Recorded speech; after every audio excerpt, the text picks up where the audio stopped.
Ya cucunya menghilang. Ada namanya, tapi nggak kelihatan.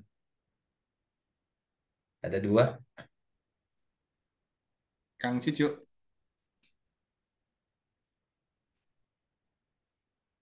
Agak sinyalnya bermasalah kali. Iya, iya. Mas Arya buka aja Iya, nggak baik apa. deh. Saya mulai. Bismillahirrahmanirrahim. Assalamualaikum warahmatullahi wabarakatuh. Waalaikumsalam warahmatullahi wabarakatuh. Alhamdulillahirrabbilalamin. Wassalatu wassalamu ala asrafil anbiya wal mursalin. Wa ala alihi wassabihi ajma'in. Amma ba'du. Asyhadu an la ilaha illallah wa asyhadu anna Muhammadan abduhu wa rasuluh. Allahumma sholli ala Muhammad wa ala ali Muhammad. Segala puji bagi Allah atas segala nikmat yang dikaruniakan kepada kita sehingga malam ini kita bisa berkumpul kembali dalam acara kajian rutin Rabuan bersama Ustadz Sam. Selawat serta salam semoga selalu tercurah kepada junjungan kita Nabi Muhammad Sallallahu Alaihi Wasallam, Sallallahu alaihi para wasallam. sahabat, keluarga, dan semoga syafaat beliau sampai kepada kita semua yang insya Allah istiqomah Ya. jalan Islam ini. Terima kasih Ustadz Sam yang uh, meluangkan waktunya untuk berbagi ilmunya, berbagi pesan-pesan kebaikan, dan juga tentunya teman-teman yang selalu konsisten istiqomah mengikuti acara kajian Rabuan ini. Dan malam ini Ustadz Sam akan membawakan uh, kajian Islam tematik yang ke-13 dengan tema akal sebagai dasar akidah ya Ustadz ya. Ya. Saya persilahkan kepada Ustadz Sam menyampaikan kajiannya. Mangga Ustadz. Baik, Bismillahirrahmanirrahim. Assalamualaikum warahmatullahi wabarakatuh. Waalaikumsalam warahmatullahi wabarakatuh. Alhamdulillahilladzi anzala sakinatan fi qulubil mu'minin. Asyhadu an la ilaha illallah wa asyhadu anna Muhammadan abduhu wa rasuluh. Allahumma shalli ala Muhammad wa ala alihi washabihi ajmain amma ba'd. Puji syukur kita panjatkan kepada Allah Subhanahu wa taala, salawat dan salam semoga Allah limpahkan kepada suri tauladan kita Nabi besar Muhammad sallallahu alaihi wasallam, pada keluarga, sahabat dan pengikutnya hingga akhir zaman. Rahimakumullah, alhamdulillah pada malam hari ini Allah memberikan kesehatan pada kita semua, menganugerahkan nikmat iman dan Islam dan juga nikmat istiqomah kita mengkaji Islam. Apa Meskipun melalui Zoom, mudah-mudahan masih dicatat oleh malaikat bagian dari tolabul ilmi, dan jamaah Zoom kita dianggap sebagai masih majelis zikir yang akan diberikan keberkahan, dilimpahkan keberkahan oleh Allah Subhanahu wa taala kepada kita semua.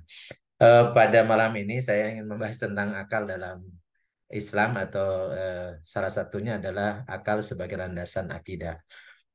Kenapa ini saya angkat? Terkait dengan banyaknya sekarang orang yang tidak lagi menggunakan akal. Jadi tidak memfungsikan akalnya, sehingga apa yang dilakukan itu, ya, mohon maaf, seperti makhluk yang tidak berakal. Jadi perbuatannya tidak lagi mencerminkan sebagai manusia yang berakal sehat, ya. Jadi dalam berbagai kasus, ya, dan apa yang sering mencuat di tengah-tengah kita, yang benar jadi salah, yang salah jadi benar, itu menunjukkan bahwa eh, apa sebagian, mungkin bisa jadi mayoritas, ya, sekarang ini manusia sudah kehilangan posisi sebagai manusianya, yang dimana akalnya tidak difungsikan. Karena kalau seandainya akalnya difungsikan, pasti kemudian dia posisinya seperti sebagaimana manusia. Meskipun bisa jadi yang digunakan bisa jadi akidahnya bukan akidah Islam, tetapi masih, kalau masih menggunakan akal sehat, masih normal, artinya dia tidak akan membuat kerusakan, ya, berbagai macam kerusakan. Nah, sehingga, ya, saya coba bahas, sebenarnya sudah pernah kita bahas tentang akal, ya, tapi bagaimana kedudukan akal dalam Islam itu. Yang pertama yang ingin kita bahas, ya, bahwa akal atau yang bermakna apa berpikir, berakal atau berpikir, di dalam Al-Quran itu terdapat ayat hampir lebih dari 700 ayat dengan kata-kata, dengan kata-kata kerjanya, fiilnya yang berbeda-beda. Jadi ada yang menggunakan fungsi dari indera, misalnya apa basoro yabsuru ya, basoro yabsuru, atau yubsiru, atau akala yakilu, yakiluna, atau misalnya fakaro yatafakkaru, atau apa, ya'lamu, ya'lamu, atau alima ya'lamu, dan seterusnya. Jadi banyak yang maknanya kalau kalau diterjemahkan ke bahasa Indonesia itu artinya berpikir, memahami, meneliti, mengamati, dan ininya fungsi-fungsi akal. Jadi intinya adalah fungsi-fungsi akal. Sehingga kalau seandainya kita tidak melakukan itu, berarti sudah apa, sebagian dari ayat-ayat Al-Quran terkait dengan tugas atau fungsi manusia yang Allah ciptakan ini sudah tidak dilaksanakan. Saya ambil contoh, ada beberapa ayat yang maknanya adalah apa, menggunakan akal. Yaitu misalnya dalam surat Az-Zariyat ayat 21, wa fi anfusikum afalat tubsirun. Dan pada dirimu, diri kalian, maka apakah kalian tidak memperhatikan? Kata basoro, basoro artinya melihat dengan mata hati. Karena melihat jin dalam bahasa Arab ada ro'a yaro, itu menggunakan mata, ro'a yaro. Kemudian ada yang nadoro yang zuru, dan itu artinya mengamati, meneliti, artinya melihat dengan mata, kemudian sampai detil. Itu namanya nadoro yang dulu. Ada basoro yabsuru atau tubsiru, ya, yubsiru, ya, atau melihat dengan mata hati. Jadi melihat dengan mata itu karena asal disebut dengan basiroh, ya, basiroh. Itu kalau bahasa Indonesianya sama-sama melihat, tapi dalam bahasa Arabnya berbeda, dan apa, organ yang digunakan berbeda. Kalau kalau ro'ayaro itu organ ya fisik mata. Kalau nadoro itu dengan pengamatan atau dia mendalam, ya, pendalaman. Tapi kalau basoro yabsuru itu udah mata hati. Jadi bukan hanya dengan secara pendalaman, tetapi apa, dengan menggunakan indera, sekaligus juga menggunakan pengulangan pengamatan yang mendalam, dan kemudian menggunakan hati. Jadi mengikut sertakan itu. Itu yang Allah gunakan, dan itu semuanya maknanya eh, menggunakan akal. Atau misalnya fal yang duril insanu mimma khuliqa. Surat At-Tariq ayat 5, maka hendaklah atau haruslah manusia itu memperhatikan. Jadi yang di atas itu tubsiruna, kalau di sini yang zur. Fal yang zur itu alamnya alam amr, ya. Maka haruslah manusia memperhatikan. Memperhatikan dari pengertian naudoro, mengamati secara mendalam, secara mendetil. Tentang apa? Mimma khuliqa, dari apakah dia diciptakan. Jadi apa, kalau kita menggunakan akal, kita memperhatikan diri kita sendiri, ya, dalam bagaimana prosesnya, dan detilnya ilmu sekarang baru ditemukan, ya, tentang proses penciptaan manusia. Dari mana Allah menciptakan kita? Ternyata dari saripati tanah. Saripati tanah itu apa? Ya, kalau orang-orang di apa, apa, ilmu tanah, saripati tanah itu ada nitrogen, ada karbon, ada apa, kalsium, ada macam-macam itu saripati tanah atau senyawa-senyawa, unsur-unsur yang di tanah. Kemudian diserap oleh tanaman, tanaman kemudian tumbuh, kemudian jadi buah, dimakan oleh ternak, dan kemudian dimakan oleh manusia. Dimakan oleh manusia, ya, dari hijauannya, dari buah-buahan, dari daging, susu, dan seterusnya, kemudian jadilah sel. Dan sel yang menjadi cikal bakal manusia adalah sel apa, reproduksi. Ya, ada apa, ada testosteron, ada kemudian ovum, yang kemudian melalui proses itulah terjadi pembuahan dan seterusnya, menjadi apa, segumpal darah kemudian menjadi segumpal daging kemudian ada tulang belulang, kemudian di tulang belulang itu dibungkus dengan daging, dan di kulit kemudian jadi organ-organ, dan jadilah manusia. Dan itu asalnya dari tanah. Dan apa, kalau kita belajar ilmu sains dan teknologi menggunakan akal kita, ternyata apa yang disampaikan oleh Allah dalam Quran itu apa, ya, makanya orang yang berilmu semakin tinggi ilmunya akan semakin takut kepada Allah, tahu posisinya bahwa begitu apa besarnya kekuasaan Allah bagaimana dalam menciptakan manusia. Jadi kata-kata fal yang zur itu bagi orang beriman itu luar biasa. Jadi bagaimana kekuasaan Allah menciptakan manusia. Dari mana manusia itu diciptakan? dan kemudian merenung juga tentang dirinya, bagaimana proses di dalam tubuh kita. Jadi Allah menginstal macam-macam hal, ya, termasuk kaitannya dengan imunitas, kemudian apa metabolisme yang itu semuanya pasti diatur. Ya, sementara kita yang hidupnya sendiri, kita sendiri tidak pernah punya ikut campur, tidak punya ikut peran bagaimana mengatur metabolisme tubuh dari tubuh kita. Jadi kata-kata fal yang duril insan mimma khuliqa itu sangat dalam. Demikian pula Allah menggunakan kata yang duru ya kepada orang yang beriman, awalam yang duru fi malak fi malakutis samawati wal ard wa ma khalaqallahu min syai'in wa anna asa ayyakuna qad iftaraba ajaluhu fa bi ayyi hadisin ba'dahu yu'minun. Jadi apakah mereka tidak memperhatikan ya, bagaimana malakutis samawati, kerajaan-kerajaan langit dan bumi. Jadi kalau ada yang merasa berkuasa ya di muka bumi dan bertindak sewenang-wenang, perhatikanlah. Kerajaan Allah meliputi seluruh lapis dan lapisan langit dan bumi. Jadi malakutus samawati wal ardh. Jadi eh, apa sementara kekuasaan yang diberikan oleh Allah kepada seseorang itu terbatas, sangat kecil dan sementara waktu. Sementara malakut kerajaan-kerajaan itu milik Allah dan segala sesuatunya itu dikendalikan oleh Allah ya. Dan itu harus kita perhatikan bagaimana keteraturan kerajaan langit dan bumi yang Allah atur dengan menggunakan sunatullahnya, menggunakan hukum-hukum Allah yang Allah berlakukan dalam seluruh makhluknya. Dan apa yang Allah ciptakan dari segala sesuatu, segala sesuatu artinya semua termasuk di diri kita. Ya. Dan yang kemungkinan ya telah datang ajalnya. Jadi jadi mungkin sudah apa sudah dunia ini sudah masa akhir, masa masa ujung-ujung di akhir. Itu kalau dari segi umur bumi.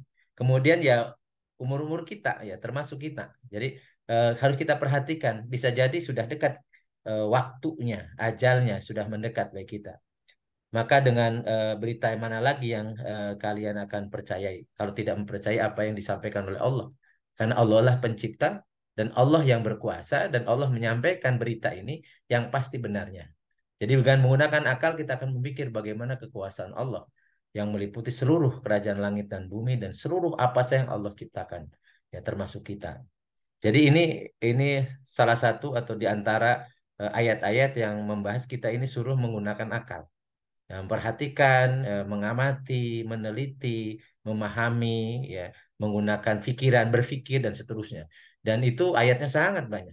Artinya kalau ada orang yang aku beriman tapi nggak menggunakan akalnya, tidak mau memikirkan, tidak mau memahami, ya, tidak mau meneliti dan seterusnya itu berarti dia menyia-nyiakan posisinya, fungsinya sebagai manusia.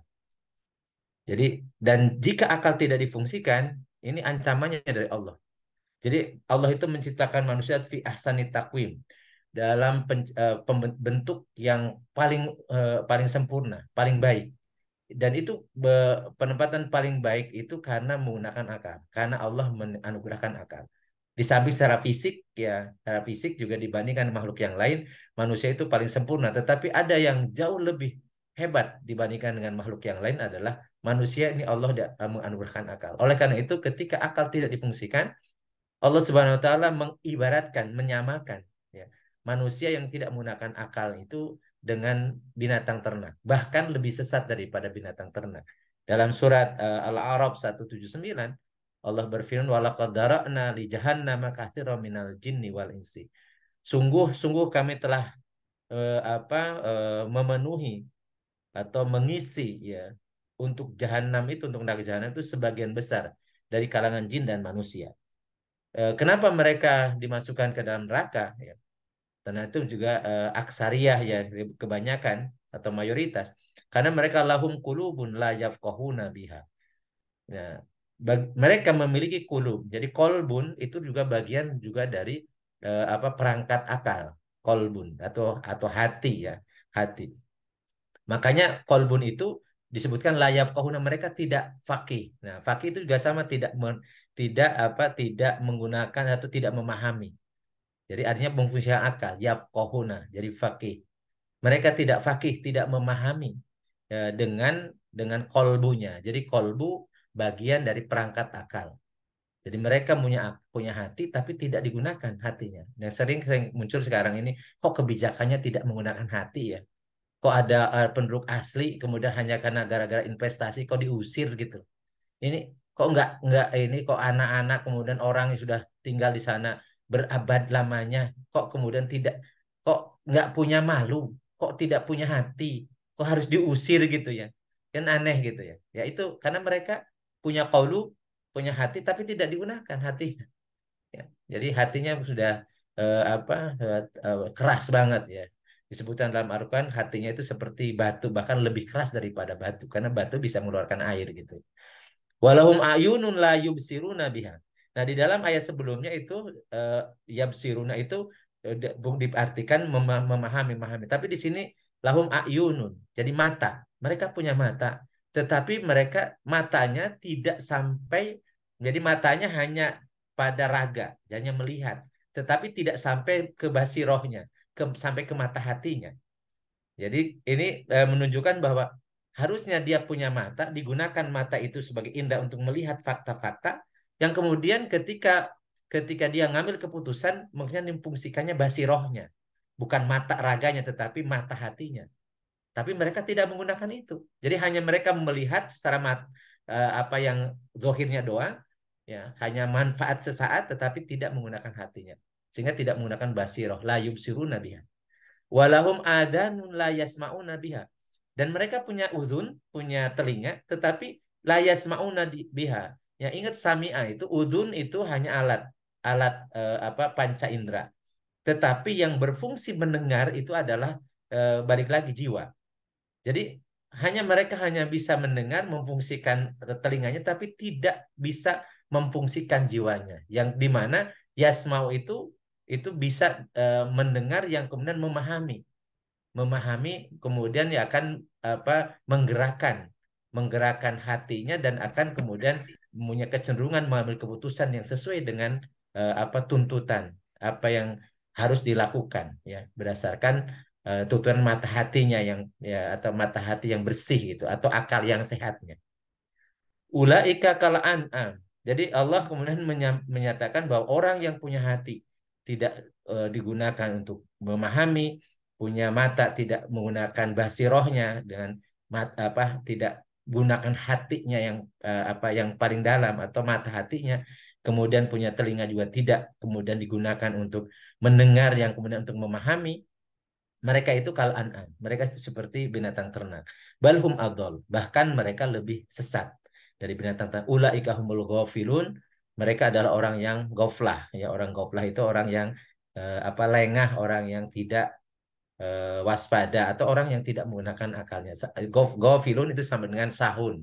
Sahun itu seperti sholat, misal fawailul lil musholin, alladzina ang sholatim sahun. Sahun ghafilun itu sama, tidak menggunakan akalnya ya tidak apa ketika dia sholat jiwanya hilang ya tidak menggunakan jiwanya ya jadi jiwanya hilang dia tidak hadir jiwanya dan gofilun juga sama jadi goflah jadi dia lalai tidak menggunakan apa akal dan perasaannya yaitu dengan menggunakan tidak memfungsikan jiwanya dan kemudian akibat kalau seandainya akalnya tidak difungsikan juga Allah mengancam wa ja'alur rijsa 'alal ladzina la yaqilun. Jadi Allah akan menimpakan azab kepada orang yang tidak mempergunakan akal. Jadi kata yubsirun, kemudian tadi kemudian yang zurun ada yakilun langsung. Mereka tidak menggunakan akal. Jadi, dan Allah akan menimpakan rizun itu di situ artinya siksaan. Ya. Siksaan itu bisa siksaan yang berupa lahiriah. Ya. Lahiriah itu bisa apa tadi bencana atau kehilangan harta, kemudian dan sebagainya. Terjadi gempa, terjadi bencana macam-macam ya. Itu yang lahirnya. Tetapi yang justru yang paling berat ya apa rizun itu kalau ditutup hatinya. Jadi ditutup hatinya, kemudian Allah menimpakan istijroj, kemudian dibiarkan dia sewenang-wenang, kemudian mendapatkan apa di akhir kehidupan dunianya itu dalam keadaan apa sengsara, terhina, dan kemudian Allah hinakan, ya, baik di alam barzah ataupun di akhirat. Yang paling berat ya, apa musibah bagi seorang adalah ketika dia mendapatkan sanksi kholidina fiha, di dalam neraka jahanam. Apalagi kalau posisinya sebagai orang munafik, fidarkil asfali minan nar. Jadi itu apa, siksaan yang paling berat, masuk ke dalam neraka selama-lamanya dan di dalam dasarnya api neraka. Nauzubillah min dzalik. Eh, dan kalau kita lihat pahami dari hukum-hukum syara, ternyata kalau akal tidak berfungsi, artinya orang yang terganggu akalnya, justru dia rufi al-qalam, jadi bebas syariat. Jadi sebenarnya orang yang apa, ingin bebas dari aturan-aturan syariat itu berarti dia ingin sebenarnya tidak berfungsi akalnya. Karena kalau benar-benar tidak berfungsi akalnya, ya, yang disebut oleh kita orang-orang gila gitu ya, itu malah aman dia, aman. Karena kata Rasulullah, rufi al-qalamu an salasatin. Jadi apa, Allah atau akan mengangkat catatan atau pena pertanggungjawaban kelak di yaumil kiamah dari dua kelompok, ada tiga kelompok manusia. Yang pertama ansobi hatta yablugho, dari anak kecil sampai balik. Jadi mulai dipertanggungjawabkan apa yang dilakukan itu kalau dia sudah balik. Nah, balik itu kapan? Yaitu ketika kalau laki-laki itu tidak balagotil hulum, kalau sudah pernah mimpi basah. Kalau perempuan ida balagotil mahid, kalau sudah haid, ya. Itu mulai apa, balik. Artinya mulai dia diminta pertanggungjawaban sejak balik itu. Tapi kalau masih anak-anak, ya apapun yang dilakukan dia rufi al qalam. Yang kedua, anil majnuni hatta yufiko. Jadi orang gila sampai dia sembuh. Jadi kalau dia orang gila, ya mau ngapain ya, mau apa, mungkin merusak, kemudian bahkan ada yang apa, mengganggu dan seterusnya. Yang namanya orang gila. Kemudian telanjang, nggak sholat, nggak macam-macam lah, nggak punya belas kasihan macam-macam, ya kalau orang gila gitu. Jadi orang gila ya, apapun yang dilakukan dia rufi al karena dia tidak punya akal atau akalnya tidak berfungsi. Beda dengan orang yang tidak memfungsikan akal. Jadi akalnya berfungsi tapi tidak difungsikan. Tapi kalau akalnya memang tidak berfungsi, ya memang rufi al. Kemudian anin naimi hatta yastaiqodo, atau orang yang tidur sampai dia bangun. Ya. Dan itu ada pengecualian. Dan ada seorang ulama yang menyatakan bahwa dalam kitab Majmu Fatawa, beliau menyatakan man la aqlalahu fa innahu la taljimu asyara'i. Jadi orang yang tidak berakal, artinya orang gila, itu dia tidak terkena kewajiban syariat. Jadi aman, ya. Walihada la taljimul majnun, maka dari itu orang gila tidak berlaku bagi mereka, orang gila itu hukum syara. Jadi ada orang gila sholat gitu ya. Ya dia sholat nggak sholat juga nggak ngaruh dia. Tapi kalau orang yang akalnya berfungsi tapi nggak sholat, nah ini masalah dia. Kemudian kalau ada orang gila mencuri, itu tidak kena hukum, ya wajar pencuri. Ya. Tapi kalau orang waras, ya, kemudian dia mencuri, itu bermasalah dan seterusnya. Jadi ini memang bagi orang gila itu tidak, karena akalnya tidak mampu untuk membedakan yang hak dan yang batil, mereka bebas, ya. Wala talzimu as-saghiru alladhi lam yumayyiz. Demikian pula bagi anak kecil yang belum memayyiz, itu ya rufi al-qalam, dia tidak akan terikat dengan hukum syara, ya. Bal walalladzi lam yablug aidan, dan bahkan yang belum juga balik, ya, anak kecil yang belum balik, bahkan yang belum balik, yang sampai dia balik masih bebas, ya. Eh, Wahada min rahmatillah ta'ala, dan ini bagian dari rahmat, dari kasih sayang Allah kepada mereka. Alamatuhu alladhi usiba yaqilu ala wajhi lam yablugh hadul majnun. Dan juga demikian pula orang yang sudah pikun, ya. Jadi kita misalnya punya orang tua yang sudah pikun sehingga kadang ingat, kadang lupa, sholat juga macam-macam, itu dikembalikan seperti anak kecil atau yang belum balik. Karena fungsi akalnya berkurang, ya. Jadi yang seperti ini ya kita juga karena kadang-kadang kita apa, diikuti orang tua dan orang tua kita sudah pikun, ya. Jadi kita memaksakan diri kadang-kadang, ya, sebagaimana apa, dia masih dulu, ya. Jadi tentang sholatnya macam-macam, yang seperti itu pikun itu ya termasuk yang rufi al-qalam, artinya tidak terikat dengan syara karena fungsi akalnya terganggu. Ini menunjukkan bahwa begitu besarnya fungsi akal. Jadi sehingga orang itu kalau akalnya berfungsi, konsekuensinya akan diminta pertanggungjawaban. Kalau tidak berfungsi atau berkurang fungsinya, maka dia akan dibebaskan. Nah, ini yang pernah saya sampaikan, akal itu beda dengan otak. Otak itu salah satu perangkat ya, atau hardware-nya dari akal. Itu tempat menyimpan informasi atau maklumatus sabiqah itu ada di dimag, ada otak ya. Nah, tetapi akal itu adalah menggabungkan, yaitu bagaimana memfungsikan indera. Ada telinga udhunun harus yasma'u, telinga itu harus mendengar. Jadi mendengar yang bentuk suara audionya ya dia menggunakan ini kemudian eh, dari informasi dari telinga ini kemudian masuk ke dalam informasi ke otak. Kemudian ayunun, ainun itu kemudian dia menangkap ya, menangkap bentuk wujud, kemudian informasi ini kemudian masuk ke dalam otak atau hidung ya, hidung. Anfun ini kemudian bisa mencium aroma, kemudian informasi tentang aroma ini itu kemudian dimasukkan ke dalam otak atau tangan bisa menyentuh, merasakan. Maka semuanya disimpan informasi di otak. Nah, kemudian informasi yang ditangkap oleh indera itu, kemudian indera akan melihat fakta-fakta ini. Jadi fakta-fakta ini, informasi dan fakta ini kemudian digabungkan, kemudian akal itu bisa menentukan menggabungkan antara fakta dengan informasi yang ada simpan dalam otak. Maka itulah manusia. Jadi oleh karena itu untuk memperkuat fungsi ya akal, maka berarti harus difungsikan indera ini untuk mencari informasi dan difungsikan ini untuk bisa menjangkau fakta-fakta. Itu artinya kita harus belajar, harus belajar. Jadi dulu ya ketika kita kuliah ya apa saya biasa biasa memfungsikan ini. Jadi misalnya saya pernah cerita dulu saya kalau kalau ujian ketok itu di apa dasar-dasar apa hama dan penyakit tanaman. Jadi saya biasa main saya di lab dengan para laboran dan saya harus mengindra fakta-fakta itu yang mau ujian ketok itu. Dan saya membaca, kemudian ikut kuliah, kemudian juga fotokopi ya, fotokopi catatan teman karena saya tidak pernah punya catatan ya. Kemudian saya baca itu, saya simpan informasi di situ, sehingga ketika ujian ketok saya mengkaitkan aja ini faktanya, informasinya sudah saya baca di otak, kemudian tinggal diisi, ditulis ya. Dan alhamdulillah nilai saya itu mesti pencilan, jadi bagus terus gitu ya. Itu karena saya bisa memahami fungsi akal. Jadi bukan karena saya pinter, tapi saya bisa mengoptimalkan ini pemahaman tentang ini. Jadi kita harus tahu faktanya. Demikian pula pelajaran-pelajaran yang secara fisiknya nggak ada, seperti biologi molekuler. Jadi saya coba gambarkan, atau misalnya biokimia ya, atau dan sebetulnya. Biasanya saya visualisasikan sehingga itu dianggap sebagai fakta-fakta yang terindra.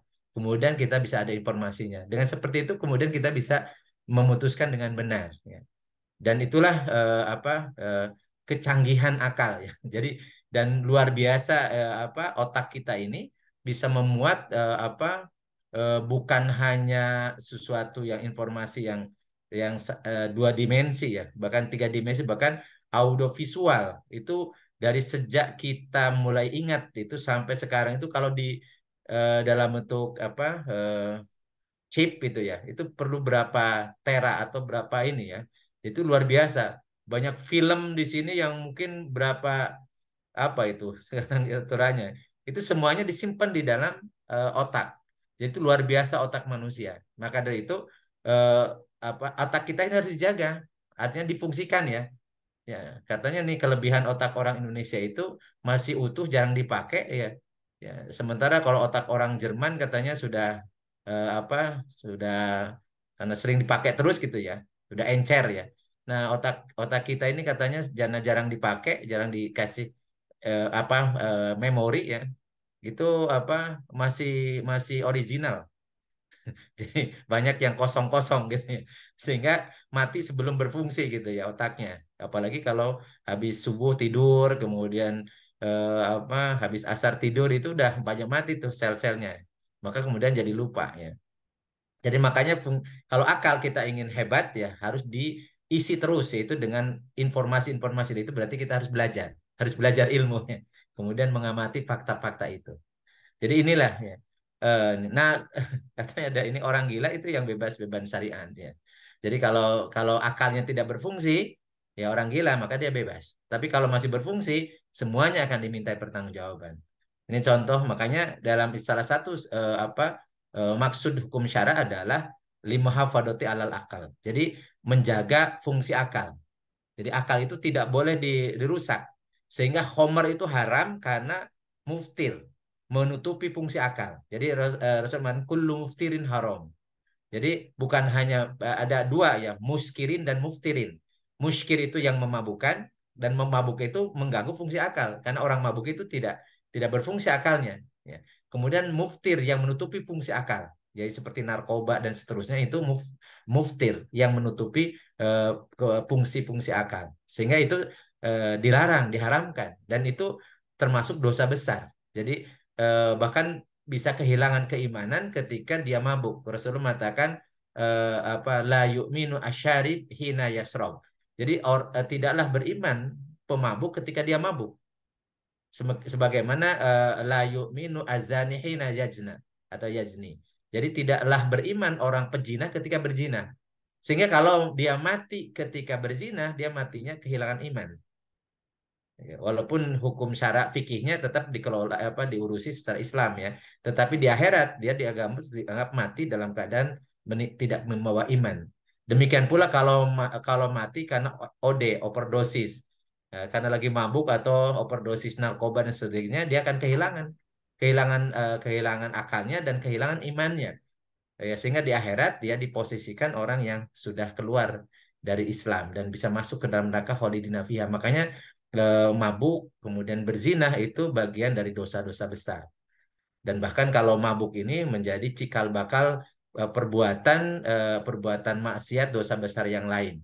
Kalau orang mabuk kemudian dia bisa berzinah, kemudian dia bisa merampok, bisa membunuh dan seterusnya. Makanya menjaga akal itu sesuatu hal yang diprioritaskan. Dalam Islam justru kita belajar dan belajar, berpikir dan berpikir itu adalah amalan yang paling tinggi nilainya di hadapan Allah dan Allah akan menilai lebih tinggi dibanding amalan fisik. Jadi amalan berpikir, amalan akal itu jauh lebih bernilai daripada fisik, daripada otot gitu ya.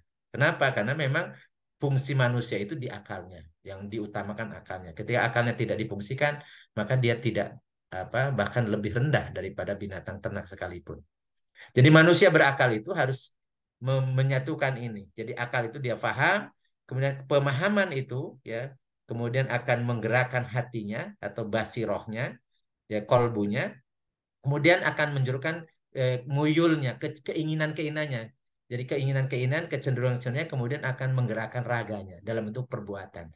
Oleh karena itu, kalau kemudian yang pemahamannya Islam, pemahaman Islam, maka kemudian akan menyentuh hatinya dengan perasaan-perasaan Islami. Dan kemudian nanti akan munculkan kecenderungan-kecenderungan Islami. Nanti akan dilaksanakan sesuai perbuatan yang Islami juga. Tapi sebaliknya, kalau pemahaman yang sekuler, memisahkan agama, mengikuti hawa nafsu, maka nanti di hatinya juga akan muncul perasaan keinginan-keinginan, perasaan-perasaan yang tidak Islami, yang kemudian keinginan ini cenderungannya juga akan cenderung menyimpang dari syariat dan kemudian diwujudkan dalam bentuk perbuatan. Jadi orang misalnya korupsi itu karena di akalnya ya saya ada kesempatan nih nyari duit nih, walaupun tidak halal, dia tahu itu tidak halal, tahu nggak boleh, tapi kemudian karena apa begitu ambisi untuk punya harta banyak, kemudian akan perasaannya ya justru senang itu kalau uang banyak, dapat proyek dan seterusnya, walaupun dia tahu itu tidak benar misalnya, kemudian keinginan untuk semakin banyak. Dan kalau kita ngikuti hawa nafsu tidak akan pernah puas, tidak akan pernah puas yang kemudian dia akan lakukan. Jadi walaupun misalnya ada temannya ketangkap ya dia menganggap itu kan apes saja, ya karena sebagian besar yang tidak sedang apes dia bahkan mengatakan alhamdulillah dia mah bebas ya, bebas. Dikiranya di akhirat tidak akan ditanggungjawabkan ya. Padahal kalau menggunakan akal sehat, ya berpikir jernih, dia akan bagaimana nanti? Kalau dia memasukkan makanan yang haram, bagaimana dimakan oleh istri dan anaknya? Ya. Kemudian bagaimana nanti pertanggungjawab di akhirat dan seterusnya. Itulah orang yang menggunakan akal sehat, berpikir jernih gitu ya. Tapi kalau berpikirnya ya tadi yang penting ya satri ya, berpikir yang dangkal dan mengikuti apa hawa nafsunya maka akan kesengsaraan baik di dunia, di alam barzah ataupun di akhirat. Jadi makanya ada tingkatan berpikir. Pertama ini berpikir dangkal artinya pendangkal itu hanya memindahkan fakta ke dalam otak langsung mengambil keputusan. Dan ini lebih banyak biasanya mengikuti hawa nafsu. Ya. atau sebut kita ini emosional atau tadi baperan gitu. Ada istilah baperan gitu. Jadi artinya tidak dikaji dulu, direnungkan dulu gitu ya. Jadi ini mungkin dan ini kebanyakan manusia. Jadi responsif, emosional, ya baperan dan seterusnya gitu. Jadi hanya oh ini, jadi sepintas-sepintas sehingga ini akan memunculkan nanti kesalahan, salah persepsi, salah pemahaman, salah apa tindakan, salah kebijakan dan macam-macam itu. Jadi ini salah-salah semua ya. Ya, dan akibatnya kemudian ya pasti terjadi kerusakan. Baik kerusakan dirinya, kerusakan keluarganya, atau lingkungannya, atau masyarakat.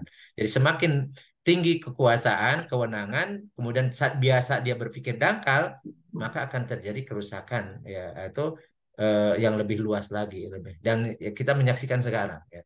Nah, sekarang orang-orang yang mengambil kewenangan itu kemudian tidak berpikir mendalam, tidak berpikir jernih, sehingga kemudian menghasilkan kebijakan yang merusak ya, merugikan.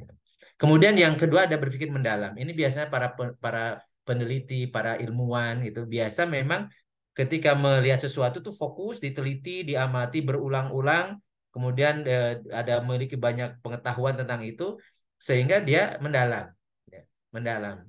Ya, tapi mendalam ini juga masih ada kekurangan.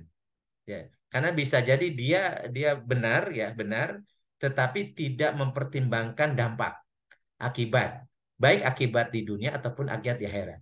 Maka yang harus dilakukan oleh kita biasakan berpikir cemerlang atau fikrun mustanir.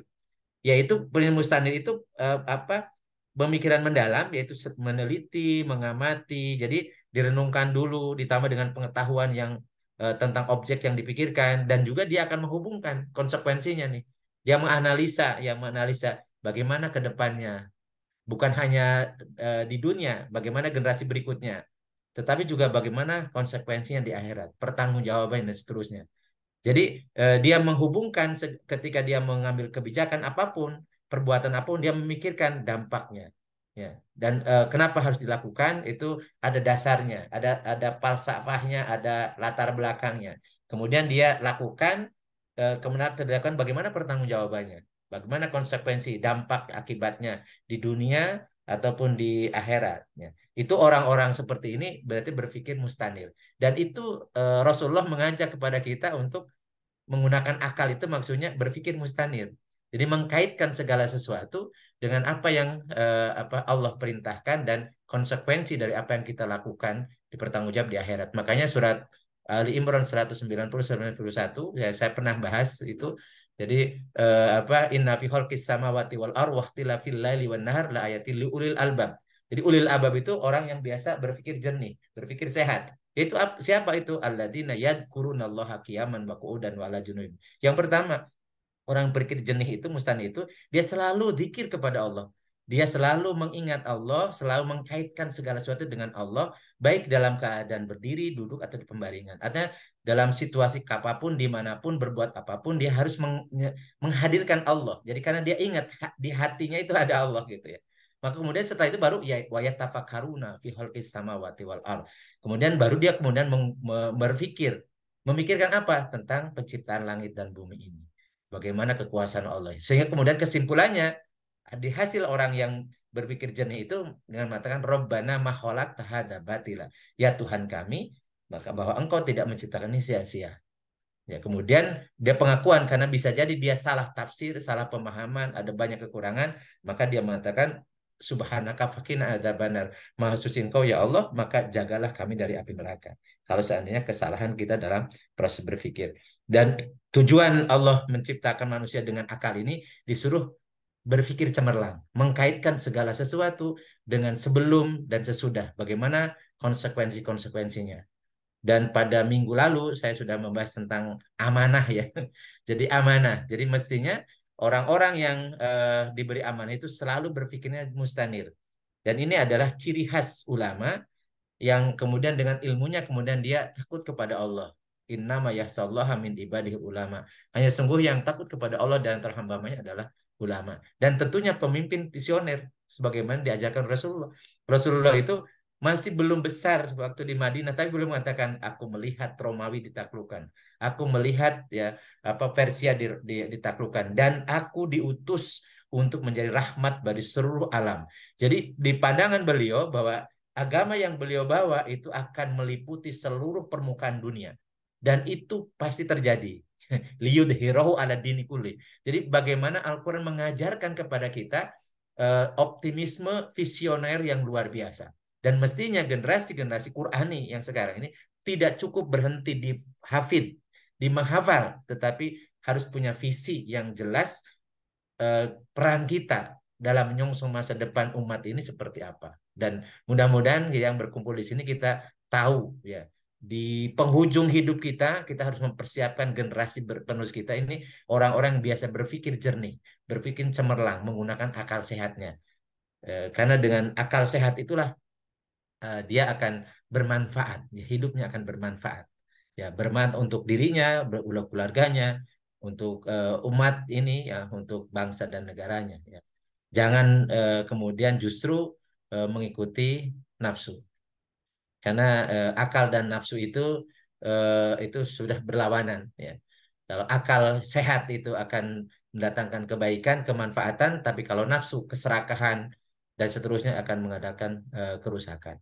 Walau alam bisawab, ini yang ingin saya sampaikan pada malam ini. Mungkin nanti kita bisa apa share ya, share teman-teman silahkan ini, dan nggak apa-apa kalau kemudian dikaitkan dengan fakta-fakta sekarang ya, termasuk yang suka dibincangkan di grup Selaweh ya.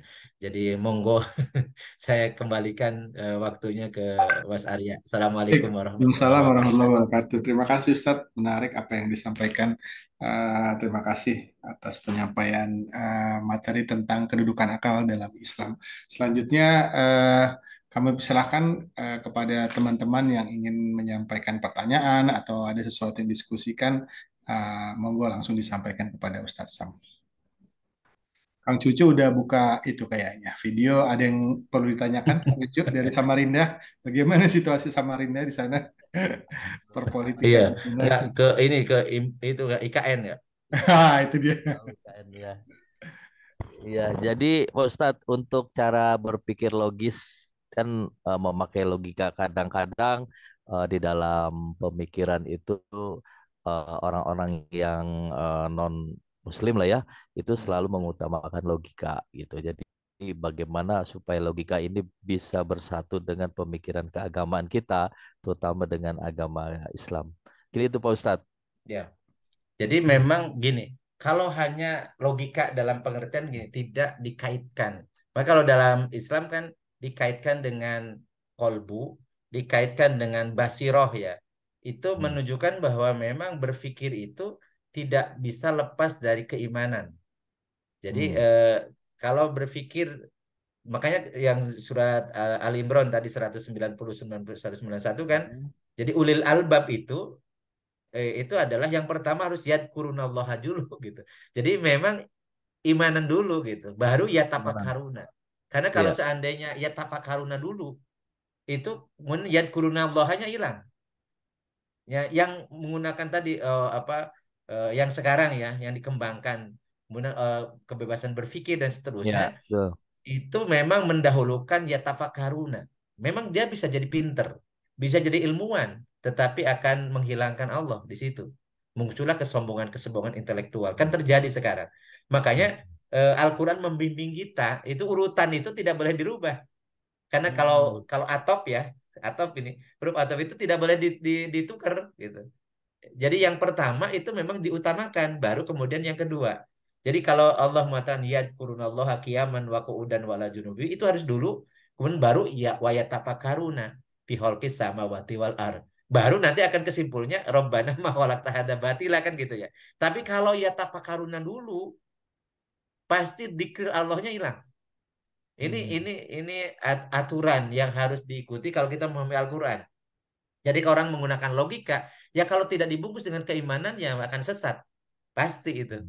Tetapi kalau dibungkus dengan keimanan, maka akan berbuah tadi menjadi orang-orang, menjadi ulama yang selalu takut kepada Allah, yang dia mengabdikan ilmunya memang sesuai dengan keimanannya.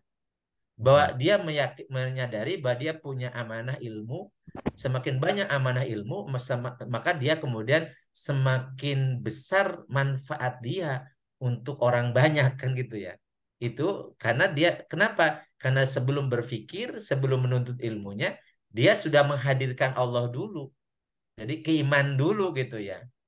Jadi sehingga pasti dia akan bertambah usia, bertambah ilmu, akan bertambah manfaat.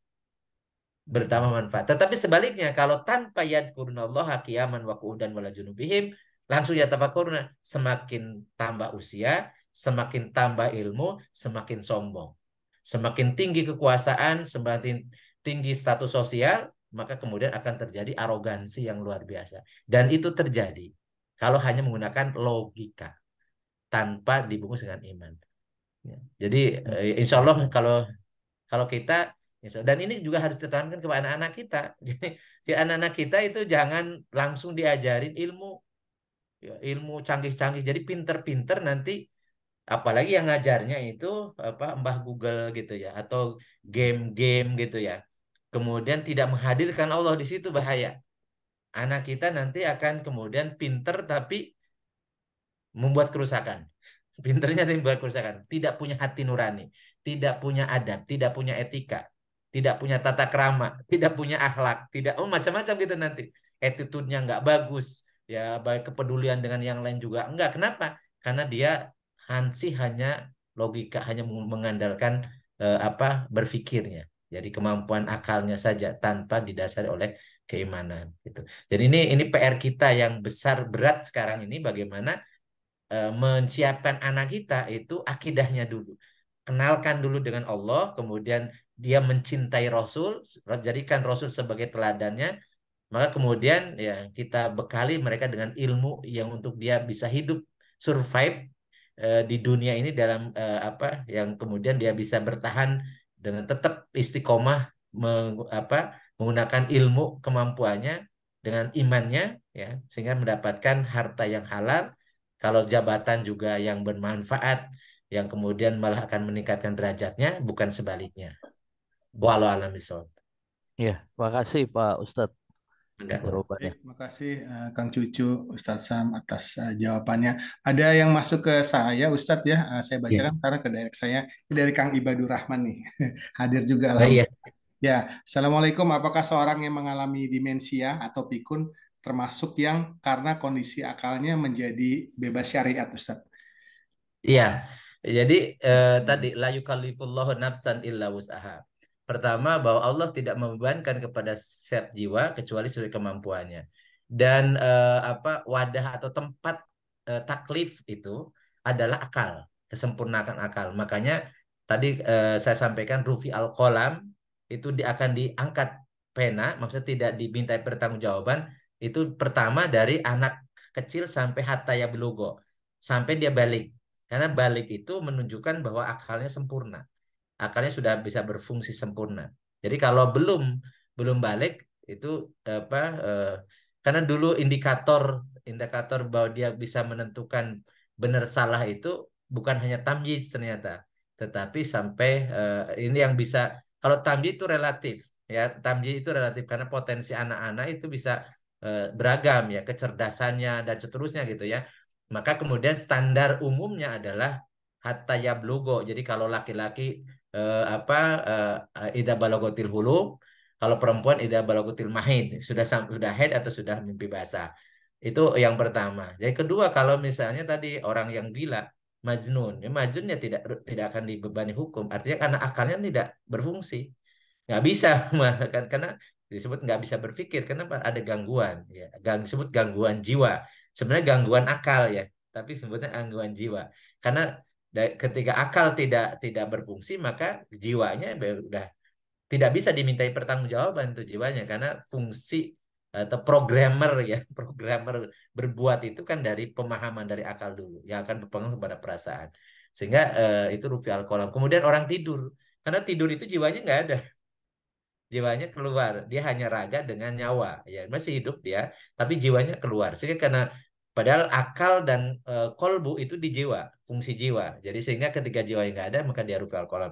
Nah, bagaimana kalau pikun? Nah, pikun itu kalau dia sudah memang nggak ingat, ya, maka dia ketika misalnya kalau ingat dan kan juga ada pikun itu kan ada yang bahkan nggak ingat sama sekali gitu. Ada yang masih ingat tapi kadang lupa, kadang ingat ya. Maka ketika dia ingat, ya, dia sadar, maka dia terikat dengan syarat. Tapi begitu dia lupa, ya, lupa makanya orang lupa, orang hilang ingatan itu ya bebas itu. Nah, kalau misalnya orang-orang yang misalnya orang-orang tua kita misalnya pernah misalnya dulu ibu mertua saya ketika kena COVID itu sampai semua hafalan itu hilang gitu. Jadi bacaan sholat tuh hilang. Ya saya bilang udah ya itu rupiah kolam gitu. Kenapa? Karena nggak ini memorinya udah ini bahkan apa ya kadang sholat isya apa di waktu asar sholat maghrib gitu. Karena habis tidur gitu dan seterusnya yang seperti ini. Tapi kemudian sehat lagi. Ya beliau ketika sudah selesai kena COVID macam-macam, beliau kembali lagi normal. Maka ya terikat dengan hukum syara lagi gitu. Nah, kalau bagaimana tadi misalnya kadang ingat, kadang lupa. Jadi ketika ingat ya sesuai kemampuan dia. Nah, ketika dia lupa ya rupi alkola. Itu jadi hukumnya walaupun tidak persis dengan anak kecil ya, tetapi itu sesuai dengan keadaannya. Jadi keadaannya kalau memang dia udah nggak ingat ketika sholat juga syarat rukun sholat juga nggak ingat ya sudah rupiah kolam dia.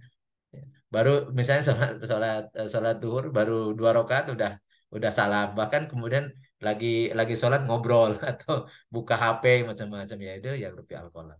Jadi tergantung tingkat kepikunannya lah ya.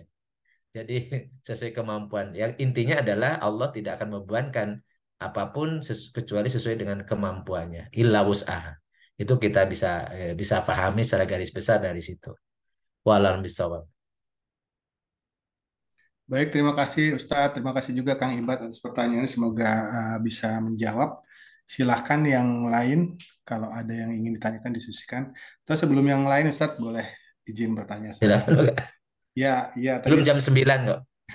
Ustadz sampaikan apa boleh juga katanya ya terkait apa yang dibicarakan di grup-grup itu ya terkait apa situasi terkini gitu Iya, ya. iya, iya, Ya, mangga, mangga. gini Ustadz, keterlibatan kita dalam memilih pemimpin yang itu berakal sehat, kemudian beriman, kemudian juga yang punya punya punya hati gitu ya Ustadz ya. Ya, Mm-mm, mm. gimana clue-nya dan juga ya saya menyadari bahwa masing-masing orang punya punya pilihan gitu ya Ustadz ya. Pilihan Ya, itu ya monggo dipersilahkan gitu dan juga saya melihat uh, di antara apa ya kalau dibilang balon gitu ya balon pemimpin sekarang itu kan memang ya tidak ada kita yang bisa bilang ada yang sempurna 100% gitu ya pasti akan ada kekurangan-kekurangan tapi kita harus memilih yang terbaik di antara yang memang apa tidak sempurna tersebut gitu ya Ustadz ya. Bagaimana pendapat Ustadz? Jadi kita iya, bisa jadi ada perubahan nanti Ustadz ya. Jangan iya. apa jangan jangan stuck terus kondisinya seperti ini berlanjut gitu ya. Iya. Tadi gini, intinya kan setiap apa yang kita lakukan biasakan dengan berpikir jernih dulu ya. Jadi maksud saya mengajak teman-teman itu biasakan menggunakan akal sehat. Jadi jangan karena kita apa tadi karena keberpihakan, karena berbagai macam informasi kemudian mengakibatkan kita jadi orang yang apa mudah atau istilah sekarang sumbu pendek gitu ya. Jadi mudah bereaksi kemudian merespon sesuatu tanpa data, tanpa fakta, tanpa kajian, tanpa analisa gitu ya. Jadi nggak tahu mungkin karena saya seorang peneliti ya, jadi saya biasakan seperti itu karena saya tidak berani kemudian bereaksi atau komentari sesuatu yang saya belum tahu faktanya. Termasuk kemudian menentukan pilihan karena ini menentukan pilihan dalam sistem seperti sekarang kan ini ya, ternyata kan banyak yang kecewa dia kemudian merasa dikhianati padahal apa sih hianat itu yang sudah minggu lalu kan saya jelasin ya jadi jangan-jangan yang nyebut khianat juga dua pengkhianat juga kan gitu ya jadi ini sama pengkhianat saling mengkhianati itu yang memang seperti itulah biasanya kan gitu ya artinya saya ingin mengajak teman-teman untuk kemudian biasakan kita menggunakan akal sehat kita. Jadi sehingga tindakan kita bisa dipertanggungjawabkan di hadapan Allah. Jadi tidak terbawa emosi, tidak terbawa hawa nafsu, sehingga kalau ataupun misalnya kita mencintai seseorang ya wajar-wajar saja, dan kalau ataupun membenci wajar-wajar saja, karena kita tidak tahu endingnya, kita tahu endingnya.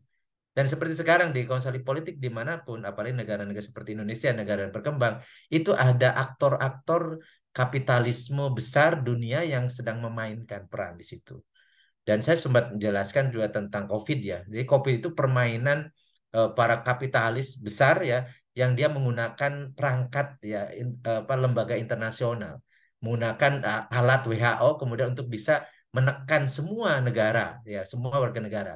Yang tidak seperti itu sebenarnya ya. Jadi virus itu ya tidak sehebat yang diceraskan macam-macam gitu.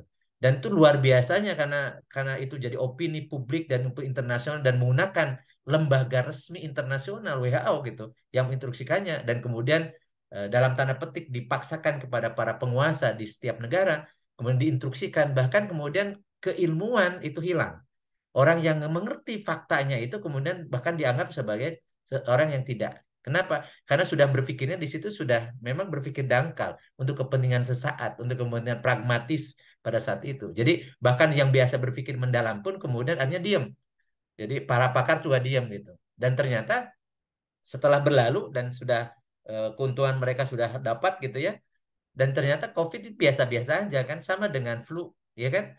Dan sekarang juga kalau dicek ya kena flu ini kemarin ya, bisa dicek kalau misalnya dulu zaman COVID, COVID kan. Tapi ternyata kan enggak. Dan memang virusnya seperti itu gitu. Dia akan hilang setengah-setengahnya kalau imunitas tubuh kita itu akan kuat. Apalagi ini RNA doang. Itu menunjukkan bahwa sebenarnya ya, ada kekuatan di belakang itu. Demikian pula di Pilpres yang akan datang. Jangan dikira balon-balon yang ada ini bebas dari tekanan kepentingan para operator yang para kapitalis besar. Itu pastilah gitu ya. Makanya hati-hati juga, karena jangan sampai kemudian kita mendukung luar biasa, menggebu-gebu, tapi akhirnya dikacangin gitu ya. Kan udah Daniel pernah dikacangin tuh 2019. Ya, saya tahu gitu ya. Jadi itulah makanya biasakan kita udahlah, ini ini memang pesta demokrasi itu ala para kapitalis ya. Jadi itu permainan-permainan itu, makanya kita tetap istiqomah memegang agama kita, dan kita berharap pada waktunya yang nanti Allah akan menetapkannya gitu ya, yang di-share itu walaupun mungkin Al-Mahdi itu bisa jadi bukan bukan orang tetapi sifat gitu, Al-Mahdi gitu. Imam Al-Mahdi itu bisa jadi sifat, maksudnya siapapun orangnya tidak mesti namanya Al-Mahdi gitu ya, tetapi yang dapat petunjuk. Al-Mahdi itu kan yang dapat petunjuk. Jadi pemimpin penguasa yang dapat petunjuk itu Al-Mahdi namanya. Kalau saya memahami Al-Mahdi itu bukan sosok orang tetapi sifat karakter pemimpin. Itu kalau saya memahami ya kan, saya bisa berbeda gitu kan. Artinya kita memang mengharapkan nanti ada Al-Mahdi. Maksudnya ada pemimpin umat ini yang memang dia mendapat petunjuk dan akan menerapkan petunjuk. Jadi karena menerapkan petunjuk itu apa? Ya menerapkan Al-Quran. Karena Al-Quran itu adalah hudan lil muttaqin, la raiba fi hudan lil muttaqin. Jadi Al-Mahdi adalah pemimpin yang menerapkan Al-Quran, menerapkan petunjuk, karena dia dapat petunjuk kan gitu ya. Itu berharap. Jadi tetap kita, idealnya tetap kita punya idealisme dan menanamkan ke anak kita, kita harus memilih pemimpin yang Al-Mahdi, yang mendapat hidayah, yang kemudian juga akan menerapkan hidayah dan menerapkan Al-Quran dalam keseharian. Itu yang memang perintah ya. Sedangkan sekarang, pada fase sekarang ini adalah fasenya memang ya kapitalisme berkuasa, dan tidak ada satupun proses politik di suatu negara kecuali ada intervensi kuat dari para kapitalis, karena mereka lah pemainnya.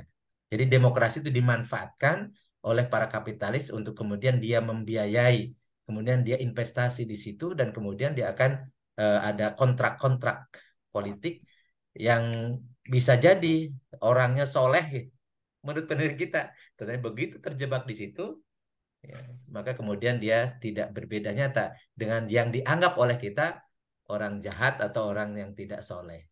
Ya makanya ya setiap apa yang kita lakukan berpikir dulu, pikirin dulu, jangan terlalu jangan terlalu menggebu-gebu, karena nanti kalau kecewa itu sakitnya tuh di sini. Ya. di dalam hati maksudnya. Kalau itu udah Daniel udah Baik, udah hand raise terima tadi. kasih Ustadz Sam. Tapi kita Ya, tetap harus milih Ustadz ya. iya. Jangan Tapi dari tadi milih. pilih dengan hati nurani ya, Oh iya, baik dengan Ustadz. pikiran Siap ya. dengan pikiran jernih gitu, dengan hati nurani. Iya, iya, Ya, iya. ya, kita sadar ada yang dipertanggungjawabkan gitu setiap apa yang kita lakukan. Itu udah Daniel tadi nggak jadi lagi ini kok, Pak? Ya, Kok jadi kenapa baik, tangannya di silakan udah Daniel tim GBK. Salah tim oh, udah GBK. GBBK.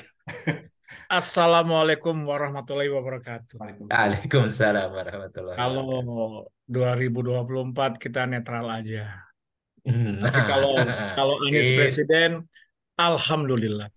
nah, Oke, pertanyaan begini, Ustadz. Ini ya, saat ini kan ada beberapa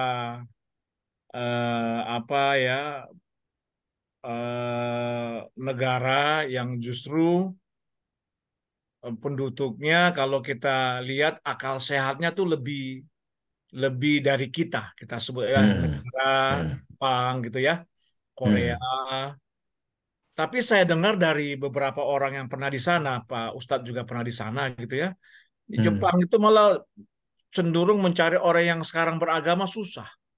Ya, hmm, Shinto itu agama nenek moyangnya gitu loh. Sekarang ini penduduk zaman sekarang Jepang tuh bukan Shinto gitu loh, malah cenderung ateis ya. Sama dengan hmm, saya juga punya kawan orang Korea gitu ya. Jadi dia bercerita bahwa susah juga mencari orang yang beragama ya, yang punya hmm, apa ya kehidupan kehidupan religius gitu ya. Nah, hmm. ini bagaimana ya kiat kita nih, batasan kita yang menggunakan akal sehat ya dalam menilai sesuatu ya, tapi tidak kebablasan itu, Ustaz. Ya, Ya, ya kan? Makanya kan di Islam ya, di, diajarkan ada yang dengan akal, ada juga yang non akal gitu ya, hmm, dengan pikiran ya. Dari saya gitu aja Ustadz. Ini ya, eh, baik. bagaimana nih kita Eh, ya. menginginkan ini Jadi ya itu kita masalah ini. lihat ya, kita lihat kalau orang menggunakan akal dengan berpikir mendalam saja, mendalam itu ternyata manfaatnya luar biasa ya, luar biasa. Apalagi kalau cemerlang, kalau mustanir. Mustanir itu Oke, adalah oke, oke. jadi jadi akal mendalam ya, mendalam, tetapi dikaitkan dengan keimanan. Itu kita bisa luar biasa kalau seandainya itu kan yang dimiliki oleh umat Islam doang ya. Kalau umat Islam itu biasa berpikir mendalam dan cemerlang dikaitkan dengan konsekuensi apa tugas dia di dunia, kemudian bagaimana bertanggung jawab di akhirat nanti, dia paham konsekuensi-konsekuensinya itu kira-kira dunia ini kayak apa gitu. Makanya kenapa dulu ketika Islam diterapkan itu gemah ripah loh jinawi, kemudian berkah Allah turunkan dari langit dan bumi itu luar biasa. Itu karena tadi, karena memang dia biasa berpikirnya mendalam dan juga cemerlang. Jadi dia kemudian dikaitkan dengan itu. Bagaimana ketika Khalifah misalnya Umar bin Abdul Aziz, luar biasa. Sampai disebutkan ketika masa Khalifah Umar bin Abdul Aziz karena keadilan apa ke apa ya, bagaimana pemimpinnya itu sampai binatang gembalaan itu di tempat gembalaan itu bisa berhidup berdampingan dengan serigala. Jadi serigala itu tidak memakan binatang yang dimiliki oleh manusia, oleh penduduk. Tapi begitu ada binatang ternak yang dimakan oleh serigala, ternyata pada hari itu wafat Khalifah Umar bin Abdul Aziz. Setelah itu kemudian akan ini. Jadi berkahnya pemimpin yang adil, yang tadi dia selalu berpikirnya cemerlang, dia mengkaitkan dengan tanggung jawab dia sebagai pemimpin, bagaimana pertanggungjawaban dia di akhirat dan seterusnya, ternyata memberikan keberkahan yang luar biasa. Demikian pula ketika Khalifah Harun al-Rasyid. Sampai beliau kemudian mengumpulkan para pemuda, sampai mengatakan, wahai pemuda, siapa yang mau menikah, aku akan siapkan rumah, aku akan siapkan tempat penghasilannya, pekerjaannya. Tapi mereka mengatakan, ya Amirul Mukminin kami sudah cukup. Jadi sendiri-sendiri cukup. Itu karena berkah. Dan sebagaimana yang Allah sampaikan kan, walau anna ahlal qura aman wa taqau la fatahna alaihim barakatim minas samai wal ardh. Kalau sekiranya penduduk suatu negeri itu beriman dan bertakwa, benar gitu, iman takwanya benar, pasti kami bukakan pintu berkah dari langit dan bumi. Tapi apa? Walakin kadzabu, tapi mereka bohong. Imannya bohong-bohongan. Ya, kemudian takwanya bohong-bohongan. Ketika mau pemilu, mau pilpres, baru kemudian cerita jadi orang takwa, divideokan, jadikan macam-macam pas adzan kemudian di macam-macam kan itu di viral-viralkan kan ya. Ya, ya itu kan ngapain? Ya takwa kan nggak perlu diviralkan, takwa kan diamalkan setiap hari dan itu harus dasarnya karena keimanan, ikhlas karena Allah kan. Maka kemudian kalau seperti itu walakin kadzabu fa'akhadnahum bimakanu yaksibun. Maka kata Allah nih, akhoda artinya diambil. Jadi berkahnya diambil. Yang sudah ada pun ingat semua alam semesta itu memberikan berkah pada kita. Udah ada gitu. Tapi karena kita zolim ya iman dan takwanya berbohong, pura-pura menjadi orang-orang yang hipokrit gitu ya, maka akhoda kami ambil lagi tuh, artinya musibah nih. Jadi air harusnya berkah bisa mengairi sawah macam-macam, kemudian diambil. Gak ada air Pak, udah berapa bulan sekarang ini. Itu akhodahum bimakan yaksibun karena ulah tangan manusia. Itu sekarang ya Pak, Gunung Bromo kebakaran. Kemudian ada berapa daerah sudah kehabisan air, diambil tuh air sama Allah. Berkahnya air diambil. Dan kalau ataupun dikeluarkan dari bumi, ternyata bukan berkah. Air bisa bikin banjir dan sebagainya. Itu akhirnya berkahnya diambil oleh Allah. Fa'audnahum bimakan wasyibun. Makanya Allah menggunakan akhoda. Bukan ditimpakan, bukan dimusibahkan, tapi diambil. Jadi berkah bukannya dibukakan pintu berkah, tapi diambil. Kenapa? Karena ulah tangan manusia. Oleh karena itu kita bisa bayangkan kalau Jepang yang tidak berpikir cemerlang ya, tidak mengenal Tuhan itu dampaknya bagus seperti itu. Bagaimana kalau Muslim? Jadi bukan hanya mendalam, tapi ternyata kalau di Jepang di Korea itu karena setan nggak doyan Pak di sana. Karena sesama setan tidak perlu saling menggoda. Ya, kalau Hmm. ataupun ada setan di sana dibawa sama orang Muslim. Karena setan itu sudah bersumpah kan, akan bersumpah akan menggoda anak Adam ini supaya jadi penghuni neraka gitu. Nah, kalau sudah jadi kafir, setan buat apa? Ya, buat apa? Udah pasti kholidina fiha abadanya di dalam neraka, ngapain menggoda? Makanya mereka tidak tergoda oleh setan, gitu kan? Nah, kalau ataupun yang tergoda itu yang calon surga, digoda lah. Maka dibawalah berbondong-bondong ketika orang muslim, orang mukmin datang ke sana, seikut juga setan di situ kan gitu ya. Makanya susah diatur. Begitu begitu balik lagi ke negeri kita, kan setan tidak ridho kalau penduduk Bogor ini masuk surga kan gitu ya. Makanya setannya banyak. Makanya indikasi setannya banyak itu banyak petir kalau musim hujan gitu. Karena petir itu rujumal lisyayatin kan gitu ya. Jadi eh, kita bisa bayangkan tadi kalau kalau seandainya orang beriman itu konsekuensi dengan keimanannya, wah baldatun toyibatun warobul gopur tuh pasti udah mah Indonesia ini yang apa kekayaan alamnya luar biasa Allah siapkan itu karena mayoritasnya Muslim kan. Cuman sayang Muslimnya hanya di KTP. Itu Sayang tidak iya, konsekuen, iya kan? iya. Itu yang itu. Ustadz, Makanya nih, kalau kalau saya lihat justru mereka itu yang di Jepang yakin dengan adab dan norma-norma. mm-mm, Padahal adab dan norma-norma itu sebenarnya bagian dari agama itu sendiri sebenarnya. mm-mm, Kita malah sedih kadang-kadang melihat beberapa pemimpin kita malah ada orang-orang yang agamais, tapi nggak ada mm-mm. adabnya, nggak Ya, ada normanya, nggak ada adabnya, ya. iya, Betul yang dibilang tadi Ustadz, kalau dijalankan dengan benar, ya, norma-norma, adab tidak ada lagi yang munafik, tidak ada lagi yang pembohong, ya. iya, Betul, seperti yang di negara-negara maju itu sebenarnya. iya, iya. Hmm. Bahkan lebih hebat lagi. Malah lebih Lebih hebat hebat lagi. lagi. Iya, Masya Allah. karena ada fungsi gotong royong. Bayangin coba, Rasulullah itu kepedulian gitu kan kata Rasulullah khairun nas anfa'uhum linnas, sebaik-baik manusia yang paling banyak manfaat untuk manusia yang lain. Kan di ajaran yang lain tuh nggak ada sebenarnya. Itu kan di dalam Islam.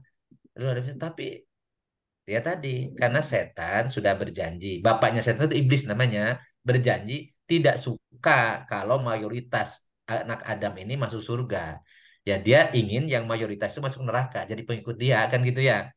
Makanya yang istiqomah dalam agama ini insya Allah memang kolilan dikit gitu. Makanya Rasulullah pernah menyampaikan apa al Islam bada al Islamu goriban wa saya udu goriban kama bada fatu balil guroba. Dulu Islam ketika datang dianggap asing, Pak. karena zaman jahiliyah gitu kan, asing nih. Nah, nanti kata Rasul nanti akan dianggap asing lagi. Aneh gitu. Jadi orang mempertahankan Islamnya itu disebut fundamentalis, radikal, wah ekstremis, macam-macam kan gitu ya. Kan tuduhannya sekarang ada seperti itu. Sementara kalau LGBT biasa berzina, selingkuh, korupsi, makan harta haram, ngambil punya orang, macam-macam dianggap biasa. Ya, biasa. Produ- Zaman juga zaman Produksi terbaik film gitu porno kan. biasa juga Iya, tuh. Iya. iya kan dianggap biasa. Itu kan zaman jahiliyah juga gitu kan. Sementara orang istiqomah dengan memegang Al-Quran disebut radikal kan. Oh, Ustadz Samsudin itu Iya. radikal banget itu. Padahal begitu saya nyampaikan, kok saya menyampaikan Al-Quran kok dianggap radikal? Atau mengatakan justru Al-Quran itu sumber radikalisme. Udah. Padahal dia Muslim kan aneh. Aneh. Ada orang Muslim dan dia mengaku kitab suci Al-Quran tapi menganggap menilai Al-Quran itu sumber radikalisme kan aneh, sangat nggak masuk akal kan itu ya. Tapi sekarang terjadi. Karena tadi ternyata memang dulu pun zaman hidup Rasul ada orang munafik kan gitu ya. Dia ngakunya muslim tapi tidak suka dengan Islam gitu. Makanya istiqomahlah kita tetap ya. Insya Allah ada waktunya ketika Allah menetapkan, menentukan sudah waktunya Islam yang akan diterapkan. Insya Allah nanti akan terjadi. Walaupun Amin, amin. kita harus Jazakallah khairan terus Ustadz. berusaha. Iya, Berusaha. Kenapa? Karena nanti Islam diterapkan atau tidak, tetap aja kita akan bertanggung jawab atas nama diri kita sendiri masing-masing. Jangan sampai kita nanti tapi kita lepas diri, pas kontrol. Maka tetap saja kita berpikir jernih, ya kan? Tetap berakal sehat, kemudian tetap istiqomah di jalan Allah ini sampai amin. akhir hayat kita. Amin, amin. Gitu. Amin. Silakan Baik. Abi Hakim. Itu Abi Hakim tuh. Baik, Iya, terima kasih Pasien udah lama itu Bang. itunya. luar biasa Abi Hakim. Kang Hakim, dipersilakan. Assalamualaikum. Waalaikumsalam Waalaikumsalam warahmatullahi warahmatullahi. Afan, baru selesai ada tamu, baru pulang. Ini jadi ingat bahas mengenai akal ya, akal sehat, akal yang dan sebagainya lah gitu ya, berpikir dangkal dan mendalam tadi. Sebenarnya saya jadi ingat sejarah misalnya Nabi Allah Ibrahim ketika diberitakan akan punya anak gitu kan. Kan berbeda itu. Pemahaman Siti Hajar menerima dengan keimanannya. Siti Saroh berdalih, masa iya sudah tua begini akan punya anak, kan begitulah. Nah, itulah cikal bakalnya antara keturunan Nabi Muhammad dengan Yahudi. Jadi Yahudi itu mengedepankan akal sehingga rusaklah bumi ini, ya, seperti yang jelaskan oleh Kitab Samsudin. Nah, tapi pertanyaan saya bukan masalah Yahudinya. Kalau LGBT Ustaz nih, dia jiwanya yang rusak atau akalnya yang rusak? Kalau orang gila jiwanya, ya jiwanya udah jelas gitu kan, jiwanya hilang berarti tidak ada hisab, tidak ada perhitungan. Nah ini kan dia sadar gitu kan, tapi dia mengaku bahwa itu perbuatan dia benar. Nah, oke. Yang kedua, ketika kita tahu di negara kita tuh ada calon pemimpin atau siapapun pejabat yang berpikirnya mendalam, tapi akan jadi rusak ketika yang menanggapi ini berpikirnya dangkal, kan gitu. Ketika Ya. dia, contohnya nih, yang bikin dangkal tuh paling gampang sebenarnya kalau di media itu ada berita ini share, dia tidak ditelusuri dulu itu benar apa enggak, kan gitu ya, wah Iya. ini seperti itu, sehingga menimbulkan fitnah. Nah, kita bagaimana menyikapi itu dan bagaimana hukum tentang LGBT tadi? Dia Ya. udah rusak jiwanya, akalnya saya pikir udah pasti rusak. Ya. Gitu kan, akalnya Ya. rusak, tapi dia biasa-biasa aja, banyak yang dia menggunakan akal dia untuk mendapatkan materi dan sebagainya. Ya, bagaimana pencerahannya? Makasih. Ya. Assalamualaikum warahmatullahi wabarakatuh. Waalaikumsalam warahmatullahi wabarakatuh. Eh, Gini, akal dan kolbu itu bagian dari jiwa. Jadi atau kalau saya ini kan jiwa itu terdiri dari akal dan kolbu. Akal untuk memahami, kolbu untuk merasakan. Jadi yang ini sebenarnya tidak bisa dipisahkan, tidak bisa dipisahkan. Jadi jiwa nafsu itu di situ ada akal dan ada basiroh, ada kolbu gitu. Sehingga ini tidak bisa dipisahkan. Nah, kalau orang misalnya terganggu akalnya, ya tidak berfungsi akalnya, ya otomatis sakit jiwa kan gitu ya. sakit jiwa. Nah, karena memang akal itulah yang menjadi tempat kesadaran atau fungsi kesadaran itu adalah akal. Jadi ketika akalnya terganggu, ya otomatis kolbu dan secara keseluruhan jiwanya bermasalah, makanya disebut sakit jiwa. Nah, beda dengan LGBT. LGBT ini dia akalnya berfungsi, Artinya sebenarnya jiwanya itu ya dia ya sadar, artinya jiwanya penuh kesadaran. Dia berfungsi akalnya, berfungsi juga hatinya. Tetapi dia selewengkan mengikuti hawa nafsu. Jadi makanya ketika kita memahami ayat wan nafsi wa masawaha fa alhamaha fujuraha wa taqwaha, itu kita harus pahami bahwa ketika Allah menciptakan jiwa kita, maka Allah juga menetapkan di dalam jiwa itu potensi fujurnya dan takwanya. Fujur itu hawa nafsu namanya, jadi berbuat maksiat, melanggar, ya membantah, membangkang, ya itu fujur. Dan takwa itu taat menggunakan akal dan basirohnya dan kolbunya gitu ya. Itu makanya kemudian diteruskan oleh Allah, qad aflaha man zakkaha. Maka beruntunglah orang yang mensucikan jiwanya, artinya memfungsikan akal dan hati nuraninya gitu, atau membersihkan jiwanya. Itu maksudnya apa? Menggunakan akal sehat, berpikir cemerlang, dan juga hatinya bersih, artinya bersih. Itulah sebut yang qad aflaha man zakkaha. Tetapi wa qad khaba man dasaha. Rugilah orang yang mengotori jiwanya. Mengotori jiwa apa tadi? Akalnya mengikuti tadi berpikir dangkal, mengikuti hawa nafsu. Yang penting pragmatisme, menguntungkan, mengenakan, ya, memuaskan, ya, atau dan sebenarnya sesuai dengan keinginannya. Atau kemudian tadi apa mengikuti langkah-langkah ya bisikan-bisikan setan gitu ya. Yang tadinya mungkin baik-baik, niatnya awalnya baik, tapi ternyata di tengah jalan tergoda. Tergoda artinya kemudian cemplung lah, terbawa. Itu artinya dia mengotori jiwanya sendiri karena dia mengikuti hawa nafsunya. Maka dari itu eh, kalau tadi LGBT ini adalah orang yang akalnya berfungsi, kemudian apa hatinya juga berfungsi, tapi kemudian dia memfungsikan yang justru mengikuti fujurnya. Jadi kenapa Allah melarang, Allah mengharamkan, dan dikisahkan dalam Al-Quran tentang kisah kaum Nabi Lut, kaum kaum Sodom namanya ya, yang itu kemudian bagaimana kisah itu kemudian disampaikan sebagai bahan pelajaran. Allah mengharamkan dan memberikan sanksi berat ya ini, dan ternyata dia mungkin paham, bikin dia dia baca itu, tetapi dia berusaha untuk mengelabui seakan-akan dia tidak bermasalah. Itu karena dia alibi yang dia buat sebenarnya karena ketidaktaatan, ketidakpatuhan sebagaimana yang disampaikan oleh iblis. Iblis itu sebenarnya kan dia taat tadinya. Begitu disuruh sujud kepada Adam, muncul tuh apa egonya, mengatakan kemudian Aba wastakbar, nggak mau dia, nggak mau dia disuruh sujud itu, dan kemudian menyombongkan diri. Dia cari alibi, kan engkau ciptakan Adam dari tanah, aku ciptakan dari api. Kenapa harus ada gitu? Jadi dia bikin bikin alibi sendiri yang itu intinya dia tidak mau taat dan kemudian dia sombong gitu. Dan itu yang terjadi. Orang-orang yang melanggar syariat itu sebenarnya kalau kalau apa kalau ditelusuri ternyata dia mengikuti memang tadi hawa nafsunya. Hawa nafsunya, bukan dia tidak tahu hukumnya. Karena ya dalam masa sekarang masa tidak ngerti hukumnya tentang liwat, tentang zina, tentang macam-macam gitu, tentang riba, tentang apa korupsi dan sebagainya. Saya tuh nggak yakin dunia sekarang itu kemudian ada orang yang tidak ngerti hukum haramnya riba, hukum haramnya korupsi, hukum haramnya berzina, hukum haramnya apa tadi liwat, sodomi dan seterusnya itu.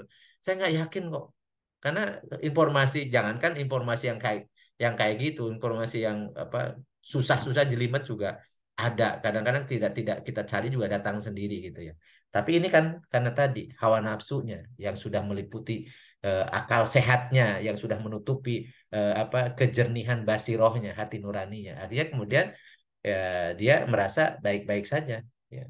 Tapi nanti suatu saat ya, ketika Allah timpakan karena istidroj di akhir hayat dia, atau nanti di alam barzah dia, atau di akhirat dia merasakan. Dan kalau sudah di situ nggak ada kesempatan untuk memperbaiki, ya sudah, Jadi orang-orang yang jadi penghuni neraka itu kan berteriak-teriak, andaikan saya tahu dulu bahwa konsekuensinya masuk neraka, aku akan berbuat baik. Akan gitu ngomongnya. Ya. Aku tidak akan main-main. Aku akan serius gitu. Andaikan tahu ketika di alam barzah nih. Andaikan tahu bahwa amalanku ini ternyata membuat aku disiksa di alam kubur, niscaya aku tidak melakukan seperti itu. Tapi percuma. Karena aku sudah di alam kubur tidak mungkin dikembalikan ke dunia. Karena kalau dikembalikan ke dunia, orang pada lari semua. Yang tadinya mencintainya juga begitu datang lagi dari alam kubur, ya akan lari juga, nggak udah takut. Walaupun sudah berjanji sehidup semati, begitu sudah mati datang lagi, pasti dia nggak suka. Ketika sudah mati disimpan di satu malam saja, yang mencintai dia juga akan ogah bareng sama dia tidur, gitu kan? Siapa yang mau tidur dengan mayat? Nggak mau gitu. Padahal dia istrinya, ya, atau dia suaminya kan gitu ya. Itu manusia gitu. Jadi oleh karena itu sebelum nanti berakhir hidup ini, ya tobat. Mudah-mudahan ya orang-orang yang apa yang tadi kemaksiatan ini bisa tobat. Dan lebih parah lagi kalau memfasilitasi kemaksiatan itu atau mempromosikan kemaksiatan itu dianggap biasa-biasa aja, lebih parah lagi. Ya. Walaupun dia bukan pelaku misalnya, ya, tapi kemudian dia melegalkan itu dan memfasilitasi itu lebih berat lagi pertanggungjawabannya. Makanya jabatan ini bisa mendapatkan kemuliaan ya apa di akhirat, bisa mendapatkan kehinaan di yaumil kiamah. Jadi tergantung kita. Walau alam bisawab. Intinya seperti itu. Tadi kalau itu ya tadi ya. Saya lupa lagi nih, udah tua jadi ada yang lupa. Tadi ada pertanyaan yang keduanya. Tentang itu, apa namanya? Kita tahu ya, ada di antara calon pemimpin kita, Ah, keluarga kita yang baik yang berpikir mendalam, tapi kita kadang-kadang ya. menyikapinya dengan pikiran Oh iya apa? iya. Pikiran yang dangkal gitu, Ustaz. Iya, tapi ya, ya itu makanya tadi saya tekankan ini. Jadi ketika gonjang-ganjing tahun politik ini, kita biasakan berpikir dalam lah minimal ya, atau berpikir jernih ya gitu ya. Jadi berpikir jernih, kalau mendalam itu nggak cukup. Karena kalau seorang beriman itu harus berpikir jernih. Jadi ini kisah kira-kira dampaknya seperti apa, konsekuensinya seperti apa, dan seterusnya. Jadi sikap kita itu memang perlu dipikirkan, dipertimbangkan, dan supaya nanti bisa dipertanggungjawabkan. Itu berpikir jernih namanya. Jadi, jadi tidak hanya mendalam, ya mendalam itu bagus, ya tepat, benar gitu. Itu mendalam. Tapi kalau cemerlang itu, ya, atau mustanir itu nanti gimana ya? Ini kalau saya ngambil keputusan seperti ini, ada konsekuensi seperti apa? Benar atau tidak? Halal apa haram? Boleh atau tidak, nanti gimana pertanggungjawab, bagaimana dampaknya, bagaimana akibatnya, dan seterusnya. Jadi orang-orang yang biasa seperti ini ya apa, dia akan insya Allah akan menjadi orang yang memperbaiki, bukan orang yang merusak. Jadi kalau sekarang ada istilah perubahan, perbaikan gitu ya, itu harus definisinya menurut syariat itu. Jadi kalau cuma perbaikan perubahan itu hanya berubah orang, perbaikan yang apa yang fisik doang gitu ya, ya ya hasilnya sama nanti. Jadi kalau itu hanya sebagai jargon-jargon ya, mudah-mudahan yang bikin jargon itu juga benar ya, perubahan ke yang baik maksudnya, kemudian memang betul perbaikan. Jadi memang harus seperti itu, dan itu harus berdasarkan landasan keimanan. Kalau tidak dasar keimanan, ujung-ujungnya sama-sama pragmatis, sama-sama nanti merusak gitu, sama-sama akan meninggalkan tadi bekas-bekas yang merusak. Ya mudah-mudahan ya kita doakan Allah menurunkan pertolongan kepada kita semua, jadi dihadirkan pemimpin yang tadi, yang adil gitu. Tapi siapa? Walau alam. Kapan? Dari 2024? Walau alam. Ya. Makanya wajar-wajar saja. Dan alhamdulillah tadi udah Daniel sudah statementnya udah bagus ya, netral dulu ya. Nggak boleh tuh. Nggak boleh katanya tuh. Udah Nggak, Daniel maksudnya sama netral itu maksudnya belum ini karena belum waktunya kan. Jadi sama nasibnya ya sama makna itu. 2019 kelabu. Tertipu atau kelabu? jangan keras-keras. Kecenderungan ada Ustadz, Ya, kecenderungan. ya kecenderungan tuh pasti. Gini, keberpihakan tuh pasti. Jangan kan gini. Al-Qur'an itu waktu waktu apa surat apa Golabatur Rum gitu ya, tentang kemenangan telah apa kekalahan Romawi. Itu kan sebenarnya perang antara Persia dan Romawi. Pada saat itu kemudian Romawi kalah. Nah, kemudian Abu Bakar sedih gitu. Padahal kan sama apa Romawi itu kan artinya ahlul kitab, maksudnya orang Nasrani ya. Kemudian kalah sama musyrik gitu, kaum musyrik. Itu kemudian ada keberpihakan kan, dan kemudian dibenarkan oleh Al-Qur'an pada saat itu ya.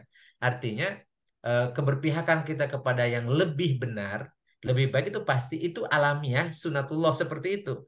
Karena di antara sesuatu yang walaupun nggak ideal ya, nggak baik, pasti ada kecenderungan kita. Itu naluri manusia seperti itu. Nah, karena kita punya namanya Gorijatul Bako ya.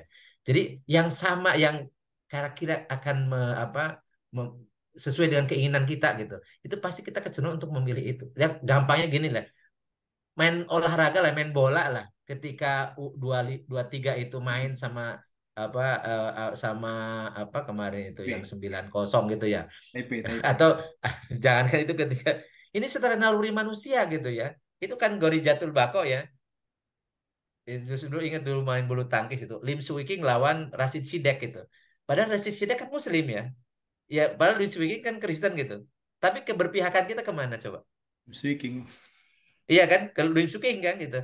Itu manusiawi. Karena punya Gorijatul Bako. Artinya manusia memang akan punya kecenderungan, punya pilihan gitu. Tapi ya tadi hendaklah pilihan itu berdasarkan pemikiran. Pemikiran mendalam, pemikiran yang jernih gitu ya. Jadi pasti ada pilihan. Makanya supaya tadi kalau misalnya terlalu menggebu-gebu di sekarang, ya tadi khawatir di PHP gitu kayak 2019 gitu. Maksud saya cuma ngingetin itu doang.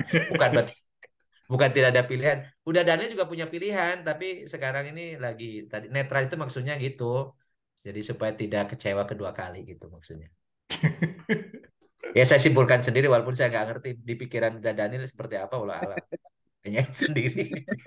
Nah, istimewa para ulama waktu itu, Ustaz. Iyalah, ya seperti itulah gitu ya. Ulama Sehingga juga ya. punya kecenderungan kan Ustaz waktu itu. Lah, iya. Tapi saya senantiasa mengingatkan karena tadi Ya. di negara manapun ya aktivitas politik itu tidak ada yang bebas dari intervensi para kapitalis, nggak akan mungkin. Dan kapitalis besar yang mainkan dan itu atas nama negara besar itu ya pasti Amerika. Nah mungkin Amerika akan melepaskan Indonesia sesuai dengan apa keinginannya bangsanya gitu ya. Pasti dia akan memegang untuk kepentingan-kepentingan mereka. Karena sekarang ini di dunia itu memang yang jadi polisi dunia itu Amerika. Maka yang dia ini kan harus dimunculkan musuhnya rivalitasnya. Makanya Cina akan terus dimunculkan itu sebagai apa sasaran tembaknya gitu. Padahal yang bermain bukan hanya Cina. Iya Cina pasti ya, tetapi juga Amerika juga punya kepentingan lebih besar lagi untuk mengendalikan negeri ini kan gitu ya. Jadi makanya itu kewaspadaan kita. Karena dalam sejarah ya sampai detik ini ya sejak merdeka ya, sejak Perang Dunia Kedua memang yang punya otoritas bagaimana bersaingnya memperebutkan sumber daya alam di apa negeri-negeri berkembang terutama yang bekas jajahan itu ya sekarang ini Amerika. Setelah Inggris kemudian banyak tergusur ya dari Asia Afrika itu ya. Itu nyaris sekarang ini Amerika menguasai seluruh potensi yang ada di seluruh dunia. Dengan penjajahan gaya barunya, dengan kapitalismenya itu dengan pinjaman macam-macam gitu ya dengan intervensi dengan aturan-aturan yang menggunakan lembaga internasional, dia sangat leluasa sekarang ini. Makanya kalau ada rivalitas yang dia akan mengganggu kepentingan dia akan masuk ke situ, pasti akan bikin sesuatu lah ya, sehingga dipastikan dijamin bahwa kepentingan mereka akan terakomodir oleh penguasa dimanapun negara manapun untuk kepentingan masa depan dia itu pasti. Ya, ini kondisi real sekarang ini. Ya, makanya saya katakan tadi, ya udah biasa-biasa aja gitu ya. Karena memang ya kita menginginkan pemimpin yang sesuai ideal, yang sesuai penilaian kita ya dalam kondisi sekarang kan sulit. Sulit. Tetapi pilihan itu pasti kita punya pilihan. Tetapi ya supaya tidak kecewa biasa-biasa aja. Karena ini masih eh, bergejolak ya. Persaingannya masih luar biasa, memperebutkan siapa untuk apa dan dipasangkan dengan siapa, nanti gimana transaksinya dan seterusnya. Ya, termasuk kejadian-kejadian heboh-heboh di beberapa termasuk juga KPK juga ikut ya. Siapa yang memainkan KPK? kemudian MK juga akan masuk di situ, polisi juga masuk, macam-macam ya. Dan kita sebagai rakyat jelata jadi pengamat dulu. Tapi biasa kita berpikir jernih, ini ada konsekuensi kita, itu ya. Itu maksudnya udah Daniel ya, kalau tidak salah, walaupun tidak ngomong ya. Kalau Siap. kalau saya nunggu komando RS saja, Pak Ah, Ustadz. iyalah. Tapi tetap bukan berpikir jernih tetap. Ya, tapi berpikir jernih karena bisa jadi kan kita juga nggak tahu ya, apa R- RS itu siapa? Habib Rizik maksudnya. 2019 juga. Ya gitu. Jadi gini, karena kita manusia yang masih hidup ya, artinya di situ juga ya ada kepentingan-kepentingan pragmatis dan seterusnya. Jadi ya makanya wajar-wajar saja. Kalau ataupun dukung-dukung wajar-wajar saja. Artinya ya tadi biasalah berpikir jernih lah intinya gitu ya. Insya Allah sudah setuju tuh, udah Daniel sudah oke. Yang nomor berapa? Oh, belum ada nomornya kan? Belum ada nomornya. Satu. Siap.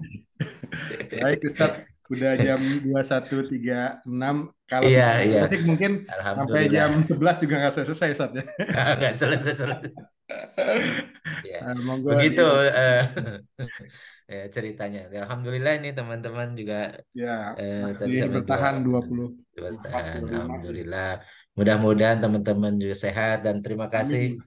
atas doanya untuk anak-anak saya ya. Dan saya sudah sampaikan kemarin mohon maaf tidak diundang, diwakili sama apa Kang Abi Hakim. Abi Hakim ya, Kang Hakim udah datang dan udah di-share fotonya ya. Sudah. Dan alhamdulillah jadi tahun ini saya dapat berkah tuh. Walaupun dapat ujian ya, ujian satu sisi lain ya Allah. Ya tadi seperti itulah hidup ya. Diuji ibunya anak-anak juga apa ada kesehatan bermasalah. Alhamdulillah sekarang lebih baikan. Amin. Ya, jadi ada saya itu kan dapat obat ya, obat herbal yang alhamdulillah seperti indikasinya makin membaik lah. Jadi tidak perlu cuci darah dan seterusnya. Jadi itu dengan rebusan biji gorek, biji kebiol atau Caesalpinia crista ya nama latinnya. Alhamdulillah udah membaik. Kemudian saya juga dapat anugerah cucu laki-laki ya tanggal 18 Agustus yang lalu dari anak yang ketiga ya. Kemudian dapat mantu baru hari Sabtu yang lalu dari anak kedua dan alhamdulillah. Jadi tadi ada ujian, ada kemudian ada apa keberkahan yang Allah berikan dan itu semuanya memang ada hikmah di balik itu. Jadi ya itulah hidup ya. Dan memang ukurannya ternyata ya sabar dan syukur. Dan ini saya lagi proses belajar, betul-betul belajar dengan banyak banyak ujian, banyak kemudian Allah memberikan anugerah dan seterusnya ini ujian. Dan kita semua sedang melalui proses ujian itu semua. Belum ada yang lulus, ya, belum ada yang lulus ya. Karena ada kalau ada lulus sudah almarhum. Jadi belum ada yang lulus. Nanti lulusnya itu di akhir ya kita ini nanti kalau kalau saya di masjid ini biasanya kalau mengurusi jenazah akan mengatakan tuh hal hadal mayit khair nah, itu udah selesai berarti itu sudah lulus ya walaupun apa faktanya apakah benar-benar khair ya itu walau alam bisawab nanti dia sendiri yang merasakan ya itu yang apa yang kita bahas pada malam ini mudah-mudahan Allah menganugerahkan kehidupan yang baik yang berkah bagi kita semua husnul khotimah yang kita nantikan ya nanti di akhirnya ketika Allah panggil kita dalam keadaan baik dalam keadaan husnul ya dalam keadaan Allah ridhoi dan anak cucu kita yang kita tinggalkan mudah-mudahan menjadi keluarga yang tadi apa anak-anak cucu yang soleh soleha menjadi pemimpin orang-orang beriman. Allahumma sholli wa sallim wa barik ala sayyidina wa habibina wa karimina wa dhurina wa lana Muhammad wa sallim radhiyallahu tabaraka wa ta'ala an kulli sahabati rasulillahi ajmain. Allahumma anfa'na bima 'allamtana wa 'allimna ma yanfa'una wa zidna ilman nafi'an. Allahumma yassir lana umurana kullaha wa la tu'assir alaina. Allahumma hasil maqasidana. Rabbana la tuzigh qulubana ba'da idh hadaitana wa hab lana min ladunka rahmatan innaka antal wahhab. Rabbana atina fid dunya hasanah wa fil akhirati hasanah wa qina adzabannar. Wa sallallahu ala sayyidina Muhammadin wa ala alihi wa sahbihi wa barik wa sallim.